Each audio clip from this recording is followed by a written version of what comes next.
सभी भक्तों को जय सीताराम। और आज एक बहुत सुंदर सी एक कथा है भक्तमाल से। बिमल तीर्थ महाराज जी की कथा है। और कहा जाता है कि बिमल तीर्थ जी महाराज इन नैष्ठिक ब्राह्मण परिवार से थे, बहुत विद्वान थे। इनका पालन पोषण इनके ननिहाल में हुआ। इनकी नानी जी का नाम था सुनंदा और इनके नाना जी का नाम था निरंजन पंडित। और इनके ननिहाल में बालकों के अभाव के कारण इनके नानी नाना इनको अपने वहाँ पे रखते थे और वहीं पे पास के गांव के ही एक अध्यापक के द्वारा इन्हें शिक्षा प्राप्त हुई। पूरा बचपना भक्ति भाव में व्यतीत हुआ। धीरे धीरे जब थोड़ा सा बड़े हुए तो इनकी नानी जी ठाकुर जी की परम भक्तिनी थी। पूजा पाठ करने में सदैव अपने आप को प्रसन्नचित भाव से लगाए रहती थी। उन्हीं नानी के ही देखने पर, संस्कारों के आधार पर नानी जी ने जिस प्रकार से ज्ञान दिया, उसी प्रकार से इनका भी भक्ति भाव की तरफ मन बढ़ गया। पूजा पाठ करने लगे। कुछ समय के बाद में इनकी माता का देहांत हुआ और जब इनकी माँ का देहांत हुआ तो इनकी नानी जिनसे बहुत प्रेम करती थी तो इनको अपने पास में ही हमेशा के लिए रख लिया कि अब तुम्हें अपने घर नहीं जाना है, तुम्हें यहीं पे रहना है। तो बिमल तीर्थ महाराज जी को अपने घर पास में रख लिया, वहीं पे पढ़ाई लिखाई का ध्यान देती। धीरे धीरे थोड़ा सा और समय व्यतीत हुआ तो एक सुंदर शुभ लक्षणों वाली गुणवती सुशील एक कन्या देख करके बिमल तीर्थ महाराज जी का विवाह कर दिया। इनके धर्म पत्नी का नाम था सुनैना। बहुत सुंदर थी, भगवान की सेवा अपना कर्तव्य समझती थी।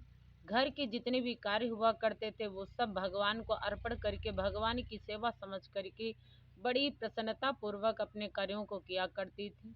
ऐसे सुंदर पत्नी को पा करके बिमल तीर्थ जी महाराज, उनका भी जीवन धन्य हुआ। प्रसन्न हुए कि हमें इतनी सुंदर शुभ लक्षणों वाली धर्म पत्नी मिली है, क्योंकि कहा जाता है कि जिसकी पत्नी सुशील है उसका जीवन भी सुशील हो जाता है।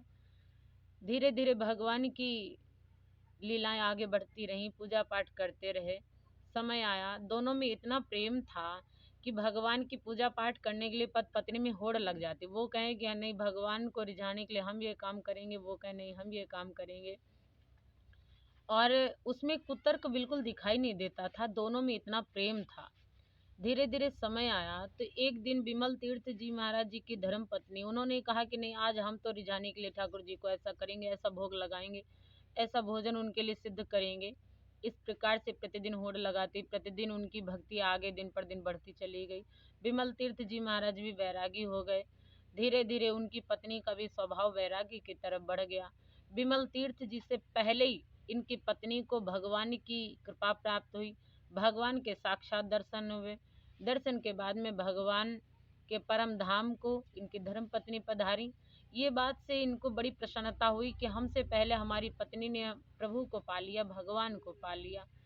बड़े प्रसन्नता के साथ में अपनी पत्नी के सुख वैभव को समझते धीरे धीरे अपना भी मन, जब अकेले हो गए तो अपना भी मन भगवान की भक्ति में और ज़्यादा निष्ठा में लग गया।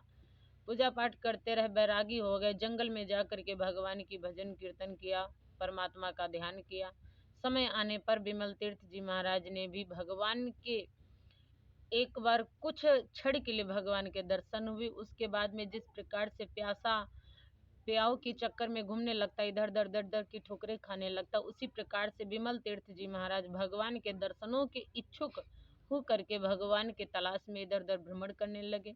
भगवान श्री हरि नारायण बड़ा प्रसन्न हुए और भगवान श्री हरि आ करके बिमल तीर्थ महाराज जी को दर्शन दिया। और दर्शन देने के बाद में उनको भक्ति का ज्ञान दे करके भक्ति का मानो कि सूरज इनके जीवन में उदय हो गया।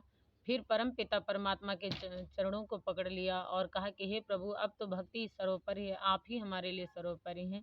इस प्रकार से परम पिता परमात्मा ने इनको अपने आप में समाहित कर लिया। संसार सागर से, मोह से, बंधनों से इनको छुड़ा करके मोक्ष को प्राप्त करवा दिया। ऐसी होती है परम पिता परमात्मा की भक्ति। जो कोई भी भगवान के चरणों को पकड़ लेता है सारे संसार के बंधनों से छूट करके मोक्ष को प्राप्त हो जाता है। प्रेम से बोलिए वृंदावन बिहारी लाल की।